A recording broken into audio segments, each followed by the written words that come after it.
My name is Bill Bleyer. I'm a retired Newsday reporter who is now primarily writing, still writing, but for Newsday magazines, but primarily I'm doing Long Island history books. Tonight you're going to hear about whaling from my fourth book, Long Island and the Sea. So we'll keep you all muted so you can eat or do whatever you need to do without disrupting or giving us feedback, and then we'll open it up at the end for questions and answers. So I'm going to share, if I can do this, a PowerPoint, and we'll get going. All right, so hopefully you'll now see that. Okay, I like to start by asking people who they think the first whalers on Long Island were, and they typically think of the whaling ships that would go to sea for years out of Cold Spring Harbor and Greenport and Sag Harbor.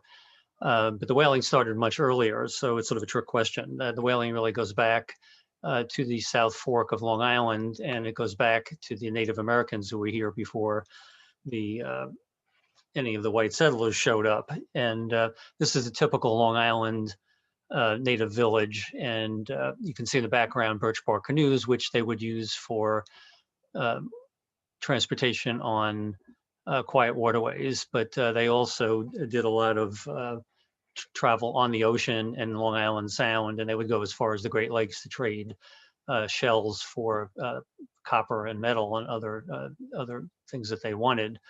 And when they did that, they couldn't go in a birch bark canoe. They would go in a dugout canoe, and that was made from basically cutting down a tree and then burning and scraping out the interior.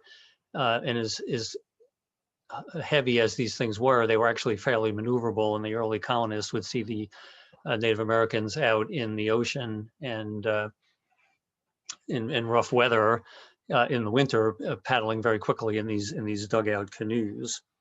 And the Native Americans early on would take advantage when a dead whale washed up on the beach, and they would process over a day or two every piece of that whale for food, for tools, oil, and whatever else they could get out of it, and basically left nothing left. And a lot of whales would wash up, but eventually they decided they'd rather have more whales than they were getting washing up on the beach. So they began to go out on the Atlantic Ocean to try to capture whales that were alive. And initially they would go out in the dugout canoes, and they would use spears and bows and arrows, and they would bring the Bill, I'm really sorry to interrupt, but people are saying they can't see the PowerPoint. Oh, okay. I was afraid of that. All right, let's go back. Thank you for waiting. Oh, no problem. All right, let's try this again. Screen share. Okay, how's that? Stacy, is that working? Yes, we see it now. All right, let me backtrack then. Okay. All right. So this is the Alice out of Cold Spring Harbor, which is a typical mid-1800s whaling ship. This is what people think about with whaling on Long Island. But as I was saying, it started with the Native Americans out here on the South Fork. This is the native village that with the birch bark canoes you can see in the background. And this is a diorama at Garvey's Point Museum in Glen Cove of how they would create the dugout canoes from a hollowed out log. So initially they were using the dugout canoes going out from the beach, kill the whale, drag it on the beach, and then process it for a couple of days, getting everything out of it. But eventually they wanted more whales than they were getting close to shore. The whales, usually the right whale species, named because it floated when it was killed. It was easy, it swam on the surface, easy to kill, kind of docile. Eventually all the right whales near the beach were gone, so they started going further offshore, and they couldn't go that far in a dugout canoe. So they began making these, what became known as whale boats, and this design is continued well into the commercial whaling years. So this is a later illustration from Harper's Weekly, but it just gives you a sense what it was like to process a whale. And this is long after colonials, white settlers showed up, but you can see them stripping off the blubber and boiling it down into oil. So when the Native Americans would do this, they'd be out in the winter, which is when the whales were present. And when the white settlers showed up in Southampton in 1640, they were primarily farmers who didn't swim, so they would be out watching the Native Americans go out in the winter for whales, and they were sort of petrified at the prospect of doing this themselves. So they began to hire the Native Americans to go out whaling for them. Initially, sort of individual entrepreneurs, but then they began to form whaling companies, and they substituted metal harpoons and other tools for the bones that the Native Americans were using, but basically let the Native Americans do all the work. And the whaling companies actually would try to sign contracts with all the Native Americans to get them to work exclusively for each company. But there was a lot of, the companies were always stealing each other's Native American whalers. The first whaling companies was in 1650 in Southampton. Two entrepreneurs named John Ogden and John Cooper started that company and got the first whaling license from any town in America. To make it easier to find the whales in relatively near shore, they started putting up lookout stations along the beach, which were like a ship's mast, and they'd go up on that and with a spyglass, and when they saw a whale spouting, then they would launch the whale boats from the beach. The first whaling station in East Hampton was in 1668. That was a Dutchman named James Loper. And he also employed a lot of Native American whalers. He did such a good job that in 1672, Nantucket Island in Massachusetts, the officials there offered him land and a percentage of a whaling company if he would come north and teach them how to do whaling. He turned them down, but they later figured it out on their own. And then, as you probably know, Nantucket and later New Bedford, Massachusetts became the whaling capitals of America. But this whaling off from shore was happening all along the South Shore, all the way down into the Rockaways. And it got to be, by the mid 1800s, it was the second largest industry on Long Island after farming. By 1687, you have 14 different whaling companies just in the town of Southampton. And the whales were so prevalent that one woman rode on horseback from East Hampton to Southampton in 1702, and she counted 13 whale carcasses along the beach being processed, and then dozens and dozens of whales swimming offshore. So this continued for a while, and then eventually there just weren't any whales within easy reach of the beach, even with a whaleboat. And this gives rise to the kind of whaling that people think of when they think of Long Island whaling, which is large-scale industrial whaling on these big ocean-going whale ships like the Alice you see here from Cold Spring Harbor. But if you notice, they're still using the same basic whaleboat design, but now the whaleboat is carried on a whaling ship. And initially, they'd go out for a few months, and then all the whales got harvested out of the North Atlantic, and then they'd go down into the South Atlantic, and eventually around Cape Horn into the Pacific, in the Southern Pacific, and then eventually the Northern Pacific. And whaling industry, which was not just America, it was also England and other countries, got to be so big that the whales were quickly wiped out. So they kept having to go further and further afield. And eventually these voyages that started out being 3 months and 6 months were going out to be 3 years to 5 years. And they would go ashore in places like Honolulu for supplies and shore leave, but they wouldn't come back to their home port, sometimes 3 to 5 years, and they basically couldn't come back. The whole lower part of the ship was all barrels for whale oil, for the whalebone and the baleen, which is up in the mouths of the sperm and other whales, which was sort of like your fingernail kind of texture and would be used for buggy whips and corset stays and things like that. So in the whaleboat, they'd have about 1,000 feet of coiled rope. They'd throw the harpoon into the whale. They'd have other spears and things to try to kill the whale quickly, because if they didn't, the whale would either take off on what became known as a Nantucket sleigh ride that could go for 24 hours. And then the whale men in the whaleboat would have to pull the whale back to the mothership if there wasn't enough wind for the whale ship to keep up with them. Even more dangerous is the whales would sound, which would basically dive as deep as they could go. And if they dove deeper than the line on the boat, the mate steering the boat would have to cut the line, otherwise the whale boat would be dragged down and everybody would drown. So it was a pretty dangerous kind of operation. But one adult right whale would give them 60 barrels of oil, and the profit from that one whale was enough to pay for a medium-sized farm in East Hampton in the around 1800.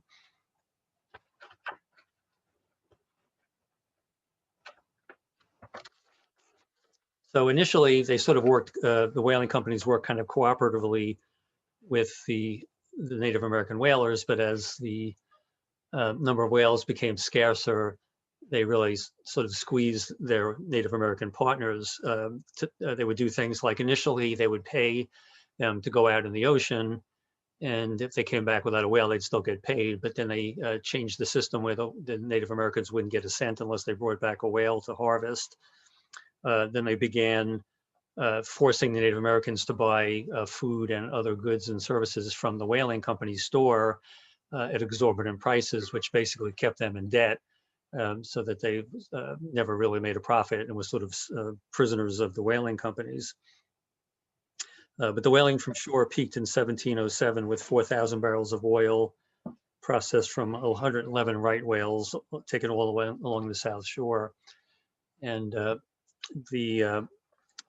I said, when that was no longer profitable, then they began to go offshore with these ships like the Alice. What was interesting is because the Native Americans had the skill of harpooning and basically were the best people on the whale ship, they would, the crews were filled with a lot of Native Americans, also freed blacks, escaped slaves, a lot of immigrants. Pretty much anybody that was willing to go to sea would get hired because it was dangerous. These voyages, as I mentioned, were years long. The smell was pretty horrendous, and a lot of the whale ships were wrecked on reefs. Some, like in the case of Moby Dick, were actually attacked and destroyed by whales. But the other reason that the voyages took so long is a lot of the whales broke free of the harpoons, or when they were sighted, they would launch the whale boats, but then they never caught up to the whales.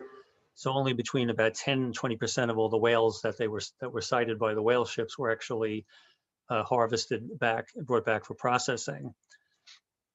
So it took a long time to fill all those barrels in the hold of the ship. Then things got even worse when the War of 1812 broke out, because the British Navy was capturing and burning all the American whale ships they could find. But when the war was over, there was sort of a renaissance of whaling, which continued, and the industry expanded up through the 1850s. So at the peak, in the mid-1800s, you had 72 American whaling ports around the country. 3 of them were on Long Island. There were about 2,000 whaling vessels. On Long Island, Sag Harbor rated number 6 nationally. Greenport was number 2 on Long Island and 17th nationally. And Cold Spring Harbor was 27th. Between those 3 harbors, they were the home ports for more than 143 whaling vessels that were responsible for more than 1,000 voyages. Almost 600 of them were from Sag Harbor alone, which dwarfed the other 2 harbors. There's also a little bit of whaling activity out of New Suffolk and Jamesport in what was then the town of Southold. So as I said, it was the 2nd largest industry on Long Island, employed captains, mates, and a lot of seamen. But there was also a huge bonus spin-off industry for other support businesses that kept the whaling ships out at sea. You had shipyards that maintained the vessels, sailmakers to make the sails, blacksmiths to fashion harpoons and fittings, coopers who made the barrels for the whale oil, rope walks that would make the miles of rope needed to sail the ship. The most profitable part of this, at least for a gentleman named William Cooper, which is kind of funny because Coopers are people that work with wood, generally making barrels. But this is William Cooper from Sag Harbor. He specialized in making whale boats, and this is one of his whale boats out on display at the Sag Harbor Whaling Museum. So he had a small business. He helped by his wife and a few tradesmen, but he made very good whale boats that were used by not only Long Island whaling ships, but others around the country. And he was at work in Sag Harbor by around 1812, and is known to have built almost 750 of these whale boats. So Sag Harbor, as I mentioned, was the main whaling port. More than 100 whaling vessels were fitted out in Sag Harbor over the years. The highest level was in 1846 to 1847. 63 whale ships sailed out of Little Sag Harbor, employing about 1,000 men. 32 ships came back to the harbor that year with a total of 4,000 barrels of sperm whale oil, 64,000 barrels of right whale oil, and 600,000 barrels of the baleen, from the roof of the mouths of the sperm whales. I'm going to talk about two of the most famous whalers in whaling history, who happen to be from Long Island and both sailed out of Sag Harbor. This is This is William Cooper's tools, which you can see at the Sag Harbor Historical Society. Okay, this is the first of the famous whalers. His name is Mercator Cooper, and he sailed exclusively out of Sag Harbor. And he is famous for two exploits, which we'll talk about. This is his most famous command, the whale ship named the Manhattan. And if you look at this carefully, you'll see there's writing in Japanese on this, because this was done by a Japanese artist, because Mercator Cooper took the Manhattan to Japan, which was quite a feat when he did it. He left Sag Harbor in November 1843, sailed around to the Pacific, and more than 2 years after leaving, he stopped at an island called St. Peter's Island off the coast of Japan to get firewood and water. And he comes upon a group of shipwrecked Japanese sailors, 11 of them. Cooper wrote in his logbook in March 15th, 1845, that, quote, "We found 11 Japanese men that had been cast away or shipwrecked. We took them on board. The following day, we fell in with a Japanese junk with her stern stove in or smashed, and another 11 men on board. So he rescued them." And Cooper was always into exploring and pushing the envelope. So when you reach the coast of Japan, which was a closed feudal society, any non-Japanese people that attempted to visit Japan were either turned away, or shipwrecked sailors who were not Japanese, who landed on the shores of Japan, were usually killed. So trying to go in and visit Japan was not something easily done. But when he got to the coast, Cooper put 3 or 4 of the Japanese sailors aboard a local vessel, and sent a message into the shogun of Tokyo, which was known as Jeddah at the time, saying that he wanted to bring all these shipwrecked sailors into Tokyo Bay. And surprisingly, 3 days later, a barge carrying an emissary from the emperor came out to say that he had permission to enter the bay. Cooper wrote in his log that about 300 Japanese boats with about 15 men each took the ship in tow. Then once the Manhattan was anchored in the bay, they formed their boats around the ship with a guard of about 3,000 men. They took all of our arms out to keep until we left. There were several nobility came on board to see the ship. They appeared very friendly, close quote. But the interpreter also made it clear that if any of the Americans attempted to leave the ship and go ashore in Tokyo, they would be killed. And he emphasized the point by taking out his sword and drawing it across his throat. The Manhattan's crew, as typical of all the whale ships, was fairly diverse, including this gentleman, a black sailor from Southampton called Pyrrhus Concert. This is a picture of him later in life. He was the sole black sailor on this voyage of the Manhattan. There was also one Native American and Shinnecock Indian named Eleazar. The Japanese had never seen anybody. They had seen a few Caucasians. They had never seen a black person, and they had never seen a Native American. and they were fascinated by Conser. They gathered around him on the deck of the ship. They kept touching his skin to see if he was wearing paint. They just couldn't get enough of him. So after several days in the harbor, Cooper wrote in his logbook that the Japanese brought boatloads of supplies and presents out to the Manhattan. And then Cooper wrote in his logbook, "The Emperor sends his compliments to me and thanks me for picking up their men and sends me word that I must not come again." So Cooper sailed the next day. He said, "We hove up our anchor and about 300 boats took us in tow. They would not let the Manhattan free until it was at least 20 miles offshore." So this voyage made Cooper famous, but he wasn't done with his adventures. In 1851, he sailed out of Sag Harbor as captain of the Levant, and they headed south towards Antarctica looking for whales. And when they got to Antarctica, they were killing seals because they could get seal pelts and oil from the seals. On January 26, 1853, he sighted land in eastern Antarctica, and the next morning he landed on the ice shelf. And he's credited with being the first American to ever set foot in Antarctica, which made him even more famous. If you were a successful whaling captain, you could become very wealthy. Typically, they would own a share of the whaling company or the whale ships, and they could do rather well for themselves. As an example, this is Cooper's house, which still stands in Sag Harbor.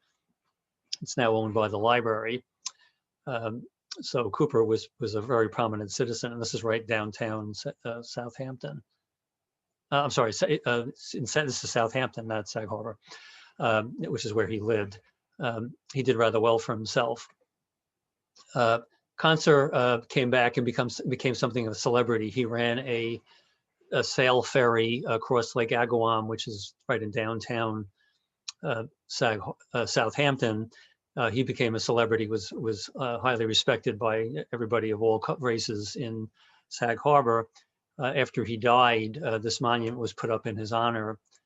And then his house, which was sort of a modest bungalow, survived as well. And unfortunately, in 2014, a couple bought his house, demolished it intending to build something bigger, and then defaulted, and the property was vacant. So the Southampton Black History Museum has bought the property, and they're planning to build a recreation of the house and turn it into a Black History Museum with a lot of focus on Conser. So Greenport, as I mentioned, was the second largest whaling center on Long Island. Between 1795 and 1859, 24 whaling vessels sailed out of the harbor at different times, making 103 voyages. In their peak year, which was 1845, Greenport was the base for a dozen whaling ships. Cold Spring Harbor was the third biggest whaling center. And it's kind of strange because if you know the harbor is shallow and there's a big sandbar that blocks off the inner harbor, it's not the kind of place you would expect to see large ocean-going ships coming and going. But the only reason it was a whaling port at all, because of that harbor, was the Jones brothers, John H. Jones and Walter Restored Jones. They were fairly successful businessmen and basically lived in Cold Spring Harbor and developed all kinds of businesses from that town. So they decided to get into the whaling business, which had actually been done by their great-grandfather, Major Thomas Jones, who did actually whaling off of Jones Beach. And Jones Beach is named for him. So they decided to invest in 2 whale ships. They never had particularly good luck. They got in kind of late into the trade and they just weren't lucky. So they barely ever made a profit. There were also 7 other whaling ships working out of Cold Spring Harbor, owned by different groups of individual investors. One of them, the square rigger Sheffield, was the largest whaling vessel ever to sail from Long Island. And it was the 3rd largest whale ship ever to sail in the American whaling fleet. A few people I noticed are not muted, and we're getting some feedback. So please go down to the lower left corner of your screen and click on that little microphone to mute yourself until the end. So John Jones, who did really ran the whaling operation, his brother ran a big insurance company in New York. John Jones built a sail loft and a large cooper shop to build barrels for the whale oil on the western side of Cold Spring Harbor in what is now the village of Laurel Hollow. The area became known as Bungtown, B-U-N-G town. A bung is a wooden plug that fills the hole of a wooden barrel. And the whole area became known as Bungtown, and the road going in to that area became known as Bungtown Road. When the Cold Spring Harbor Laboratory was formed on that property, they kept the name. So if you drive up Route 25A across from the fish hatchery, you can see the sign for Bungtown Road. And there are still 3 buildings on the lab property that date back to the whaling days. Between 1836 and 1862, the 9 vessels from Cold Spring Harbor made 44 voyages, returned with $1.5 million worth of oil and bone in $1,800, but that's a fraction of what was coming into Sag Harbor. As I mentioned, it was a dangerous profession, and the luck for the Cold Spring Harbor whalers was particularly bad.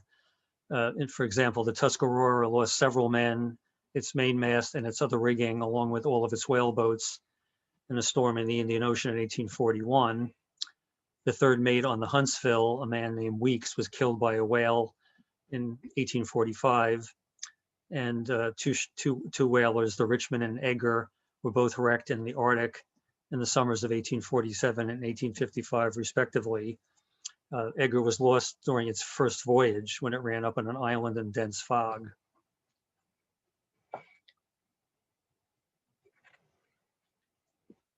The other famous whaler from Long Island, and had the most impact of any whaler in the world on the industry, was this gentleman, Thomas Royce, who sailed out of Cold Spring Harbor and Sag Harbor. And if you look closely at this picture of him, he's a very dignified man. If you look at his left arm, you'll notice his left hand is missing, which is part of his very interesting story. I'm going to talk about him quickly because I focused on him very deeply in another lecture that you may have already heard. So, but he's too important not to at least summarize him. He was famous. Royce single-handedly kept the whaling industry going for 20, 30, or 40 years when it would have died off, except for the kind of innovations he came up with. The first was whaling in the Arctic Ocean. As I mentioned, they had whaled out the Atlantic and eventually the Pacific. There was almost no whalings left. The industry was dying. Royce, when you're out at sea for 3 to 5 years, when you see another ship, you tend to stop, and you would spend like the whole day drifting side by side, trading newspapers, mail, gossip, and just visiting. So one day Royce began sailing out of Sag Harbor in 1833. And in the mid-1840s, he comes across a Russian warship in the Northern Pacific. And Royce is complaining to the captain about how there's almost no whales left in the Northern Pacific, and the industry is about to die. And the Russian captain has been up in the Arctic Ocean, and he says, you should go up there. There's whales all over the place. And no whale ship had ever gone into the Arctic because they had heard all the stories about explorers going up there and their ships being trapped in the ice and the ships being destroyed, and often the crews lost with them if they couldn't escape in their whaleboats and get to another vessel or civilization. So Royce always thought outside the box, and he was fascinated with the idea of going into the Arctic. So in 1847, he leaves Sag Harbor, and once they're at sea, he tells his crew that they're going to go through the Bering Strait into the Arctic Ocean, and even his mates think he's insane, but Royce will not be deterred, so they sail around Cape Horn up to the Bering Straits, and in the summer of 1847, he sails into the Arctic. As I mentioned, it would take 3 to 5 years for a typical voyage to fill the barrels. As soon as they get into the Bering Straits, Royce sees a whale which he doesn't recognize, and later became known as the Bowhead Whale because of its rounded head. He puts a whaleboat over the side. The whale just sits there looking at him because they've never seen a whaling ship. Royce harpoons it. It floats like the right whale, so it's easy to harvest. They put their whaleboats out and they're whaling in the 24 hours of daylight around the clock. In 33 days, they've filled all the barrels on their way home. So their costs are so low from this short voyage that they make a fortune. The next year, Royce is going back, and pretty much every whaling ship of America and Great Britain is following up into the Arctic Ocean. And you can see in this contemporary print what it looked like at that point. Royce also realized that the harpooning the whales in the old-fashioned throw with by hand motion is not very efficient. So he reads about experiments in France about a rocket-powered, gun-powered fired harpoon gun, and he spends most of his life perfecting that. And we'll come back to that in a second. He's also an amateur scientist.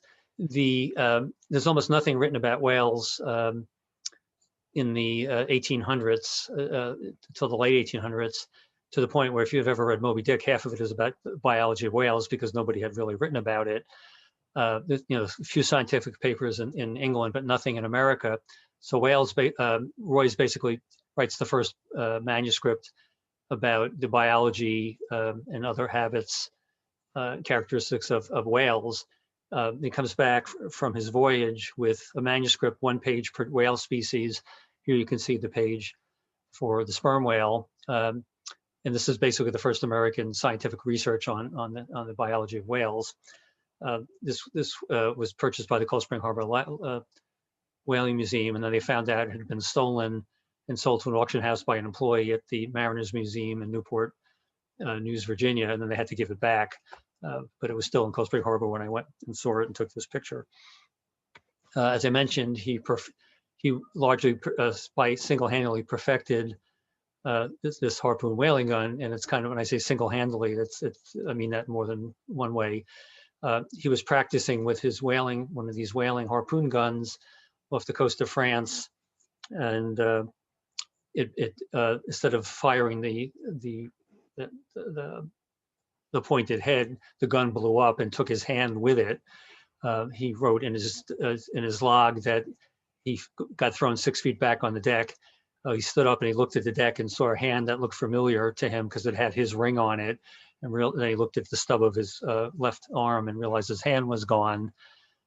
He and the first mate cut off what was left of the wrist with the razors. They sailed to the coast of Portugal, found a real doctor who did a better amputation.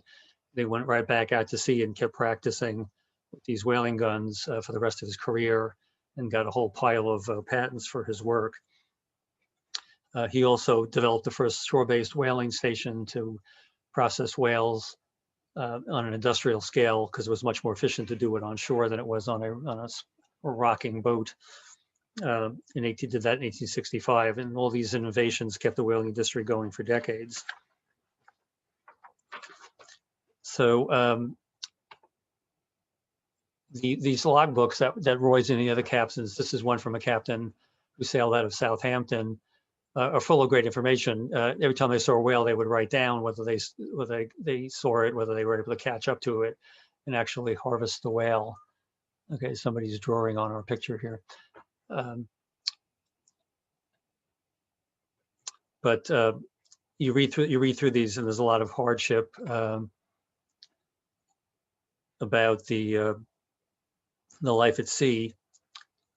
Because it was so hard, they were advertised and they would say things like, sail with us and see the world, but they didn't get to see much of the world. They just got to see a lot of ocean. But these are two paintings by Mort Kunstler, the famous artist from Oyster Bay. And this gives you, he did a lot of early work for men's adventure magazines. So these are a little over the top, but it's not that far-fetched of what could happen when you went whaling. But if you read the logbooks, you hear about all these disasters. J.B. Worth, who was the captain of the Cohasset, wrote about leaving Sag Harbor in 1847 I'm sorry, 1845, with a crew of white farm boys, Indians, and 3 black sailors. 5 months later, he writes in the logbook, May 21st, 1 o'clock in the morning, ship K under full sail before the wind, going at a rate of 5 knots, struck upon a coral reef which is not drawn on any chart. We were obliged to leave the ship in our boats with a little bread and water. The crew salvaged supplies and materials from the wreckage, and in 18 days they had built a small sailing vessel they called the Conohasset Junior, only 22 feet long. And then Captain Worth and 6 of his crewmen sailed to the Sandwich Islands, which is now Hawaii, in 42 days without losing anybody. They rented a larger vessel, sailed back to the reef where they were wrecked, and rescued the whole rest of the crew without anybody dying, which is pretty amazing. But that was one of 27 whale ships that embarked from Sag Harbor in 1845, but not the only one to get into trouble. The captain and 3 crew members of the American were killed by a whale, a la Moby Dick. And then the rest of the crew mutinied in the Sandwich Islands. And the ship was in such bad shape that it was condemned as unfit for service, and the crew had to find their way home on their own. The pay for whalers was staggered based on your value to the ship. So the captain got a huge share, and the harpooners and the mates got more, and then all the way down to the lowly seamen basically barely made enough money to be worth their time. But because anybody could go, between 1/4 and 1/3 of the whalers were people of color.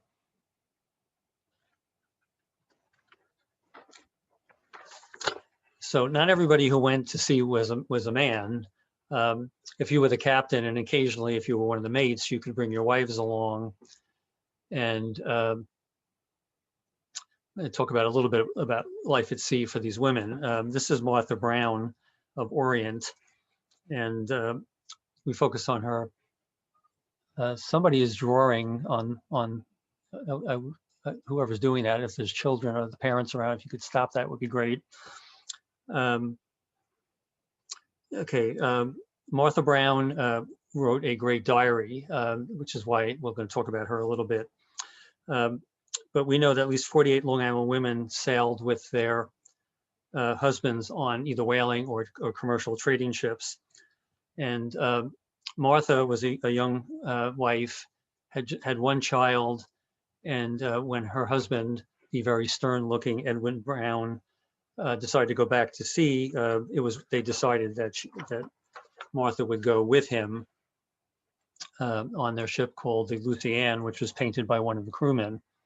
So they left their young daughter at home and headed out for the Pacific. And it lasted 2 years, which was actually short. And did we lose that?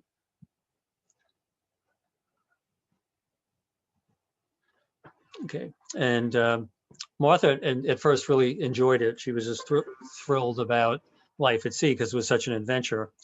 And she wrote early in the trip, if moonlight nights are incentives to make love, surely moonlight nights on shipboard are doubly so. But 5 months later, the romance had worn thin, in part because Martha was now pregnant with her 2nd child. She wrote in her diary, I have been sick most of this week, and by dint of hard labor have made only 1 shirt with short sleeves. Sewing was a large part of their time at sea. She said, I have catched as many colds as there is days in a week, and nights too, for all I would know. I have come to the conclusion that if I go on deck and open my mouth, I am sure to get a new edition. So she was 26 when she left home, and her daughter was 2. So when she was pregnant, the Browns decided to do what a lot of whaling families did. And they would, okay, somebody's again is not muted. If you're not muted, please go to the lower left corner and click on the little microphone. So typically the whaling pregnant wives would be left in Honolulu while the captains were out going out into the Arctic or the Northern Pacific Ocean. And there was a whole colony of whaling and trading wives who would stay there, keep each other company. Unfortunately for Martha, the Browns were not wealthy, so she couldn't live in Honolulu with the other whaling wives. She had to live out in a little shack in the countryside. So she was miserable. She had only native Hawaiians for company, and never got to see the other whaling wives. But she expected to be there for just a few months, and then her husband would come back and would get her and the baby. But okay, so please mute yourself if you haven't done it already. There's somebody talking in the background. Okay. So she ended up being stuck there for 7 months, and she was miserable. So on the way home, she wrote a message for him in the ship's logbook, which is a major no. Nobody but the captain and the mates are supposed to write it in the logbook. But she was so angry, she wrote, "Adieu to whale grounds, and now for home, and right glad am I. And now, my dear, allow me to inform you that this is the last time you are to leave or visit these waters." So if you go back and you look at Captain Brown, you would imagine he wasn't going to take kindly to his wife interfering with his business, and you would be right.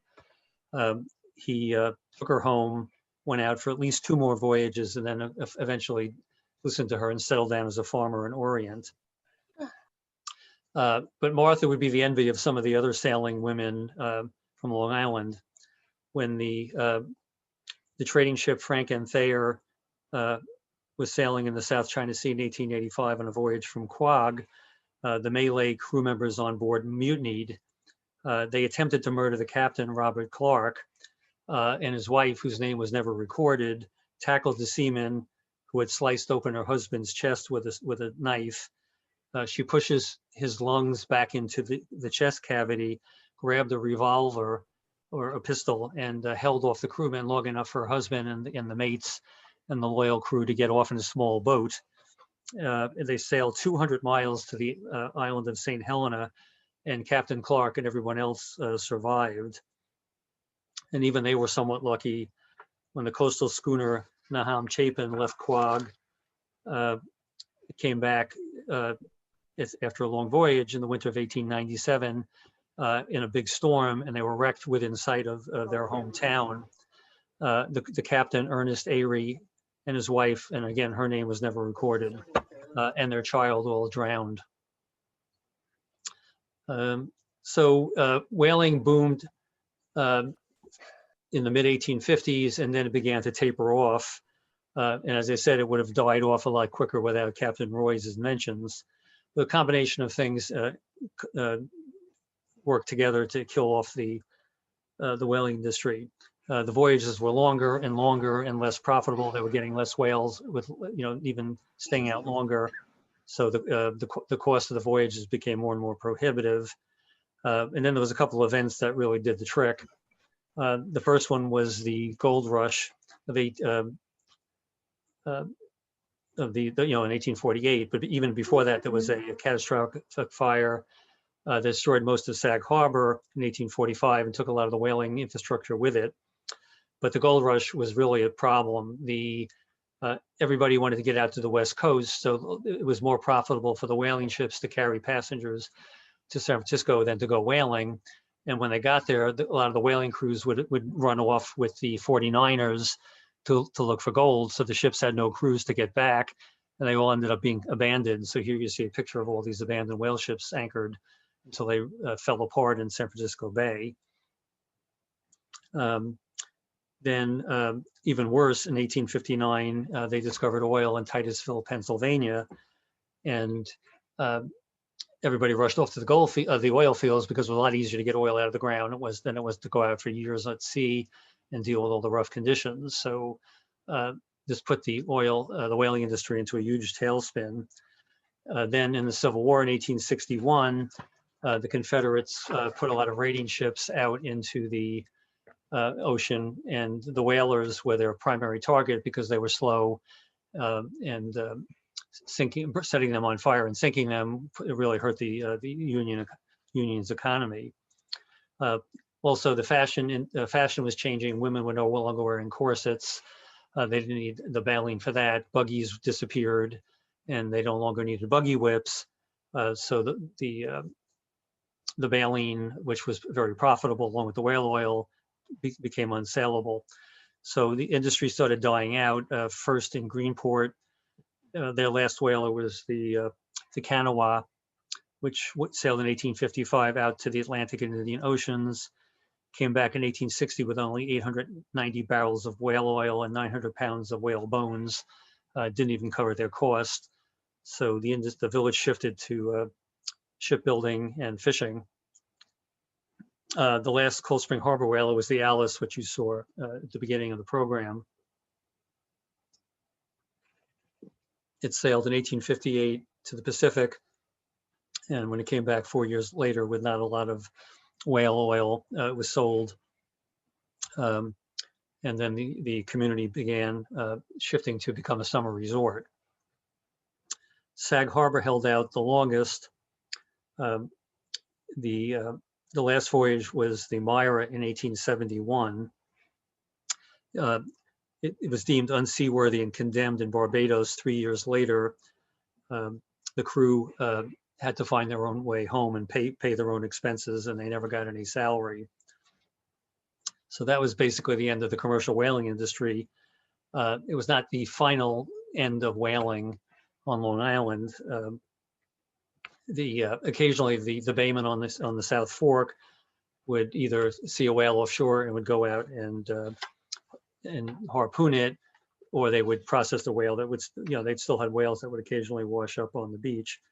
The last successfully hunted whale on Long Island was a right whale taken off East Hampton in February of 1907.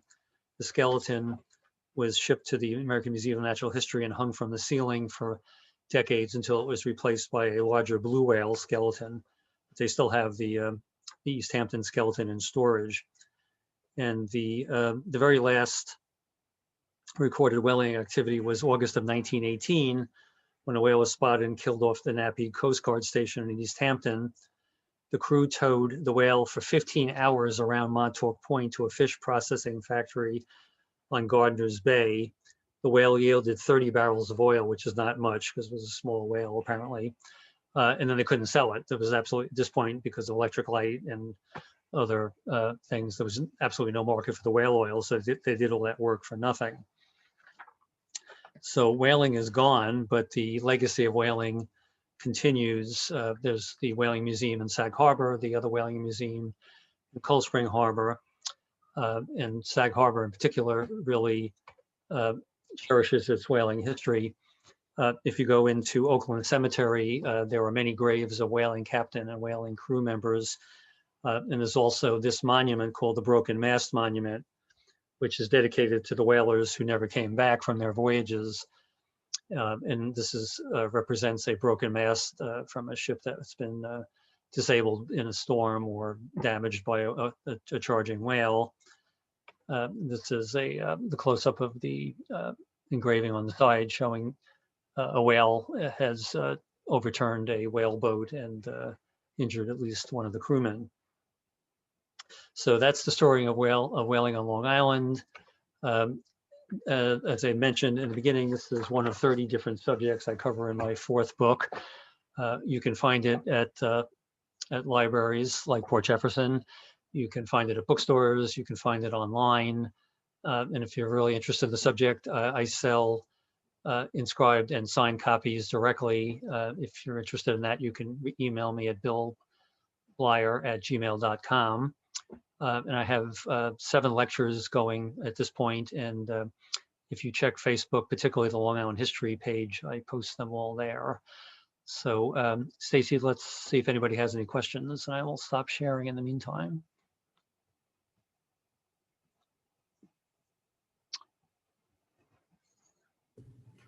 So anyone who would like to ask a question, please feel free to either type in the chat or to unmute and ask Bill your question.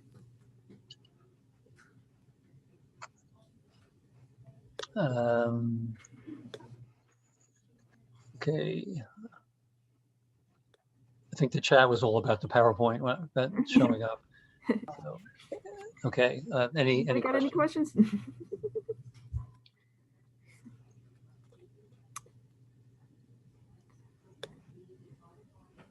Is anybody having trouble unmuting themselves?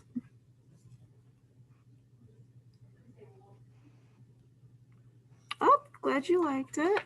Thank you, Ray. Thank you, Lori.